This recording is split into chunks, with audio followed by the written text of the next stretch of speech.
Hello friends, this is மகா. எல்லோரும் எப்படி இருக்கீங்க? நல்லா இருக்கீங்கன்னு நினைக்கிறேன். 30 டேஸ் கிளாஸில் இன்றைக்கி நம்ம பார்க்க போகிறது என்ன அப்படின்னா டே 9.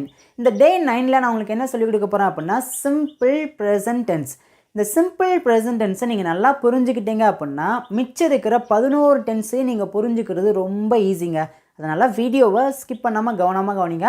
நான் சின்ன குழந்தைங்களுக்கு சொல்லிக் கொடுக்குற மாதிரி தான் பொறுமையாக சொல்லிக் கொடுத்துருக்கேன். கவனமாக கவனிங்க. நம்ம சேனலை இப்போ தான் நீங்கள் ஃபர்ஸ்ட் டைம் பார்க்குறீங்கன்னா சப்ஸ்கிரைப் பண்ணிக்கோங்க. வீடியோ பிடிச்சிருக்குன்னா லைக் பண்ணிட்டு உங்கள் ஃப்ரெண்ட்ஸ் அண்ட் ஃபேமிலிக்கு ஷேர் பண்ணுங்கள். இப்போ நம்ம வீடியோக்குள்ளே போகலாம். ப்ரெசன்ட் டென்ஸ் அப்படின்னா தமிழில் நிகழ்காலம் அப்படின்னு சொல்லுவாங்க. நிகழ்காலம் அப்படின்னா இப்போ இந்த செகண்டில் நம்ம என்னென்ன செயல்கள் எல்லாம் செய்கிறோமோ அதை எல்லாத்தையும் நம்ம இங்கிலீஷில் பேசணும் அப்படின்னா நமக்கு கண்டிப்பாக இந்த ப்ரெசன்ட் டென்ஸ் அப்படிங்கிற கான்செப்ட் நல்லாவே தெரிஞ்சிருக்கணுங்க. ஃபார் எக்ஸாம்பிள் பாருங்களேன், நான் பார்க்குறேன், அவன் வர்றான், அவ சமைக்கிறா, ராஜா சாப்பிட்றான், அவங்க போகிறாங்க. இந்த 5 தமிழ் சென்டென்ஸை நல்லா கவனிங்க. இந்த 5 சென்டென்ஸில் இருக்கிற செயல்கள் எல்லாமே பார்த்திங்கன்னா இப்போ நடக்கக்கூடிய ஒரு செயல். அப்படின்னா இப்போ நடக்கக்கூடிய ஒரு செயலை நம்ம இங்கிலீஷில் பேசணும் அப்படின்னா இந்த சிம்பிள் ப்ரெசன்ட் டென்ஸை வச்சு தான் நம்மளால் பேச முடியும். நான் ரொம்பவே முக்கியமான ஒரு பாயிண்ட் சொல்கிறேன், மறந்துடாதீங்க.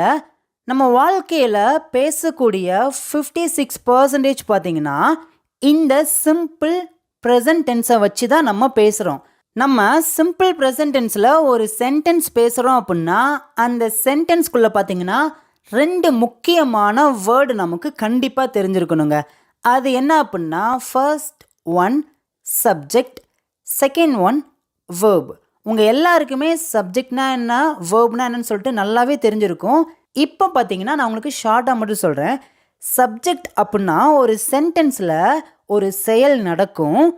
அந்த செயலை யார் செய்கிறாங்களோ அல்லது எது செய்தோ அதை தான் நம்ம சப்ஜெக்ட் அப்படின்னு சொல்கிறோம். மொத்தமாக சப்ஜெக்டில் எத்தனை இருக்குது? எல்லாருமே வாய் திறந்து ஆன்சர் பண்ணுங்கள். மொத்தமாக சப்ஜெக்டில் 7 இருக்குது. என் கூட சேர்ந்து ஒவ்வொன்றா சொல்கிறீங்களா? ஐ, நான், வி, நாங்கள், யூ. இதை நம்ம நீ அப்படின்னு சொல்லலாம், நீங்கள் அப்படின்னு சொல்லலாம். நீ அப்படின்னா சிங்குலர், நீங்கள் அப்படின்னா ப்ளூரல். ரெண்டுக்குமே பார்த்தீங்கன்னா யூ தான். நெக்ஸ்ட் ஒன் தே, அவர்கள், ஹி, அவன், ஷி,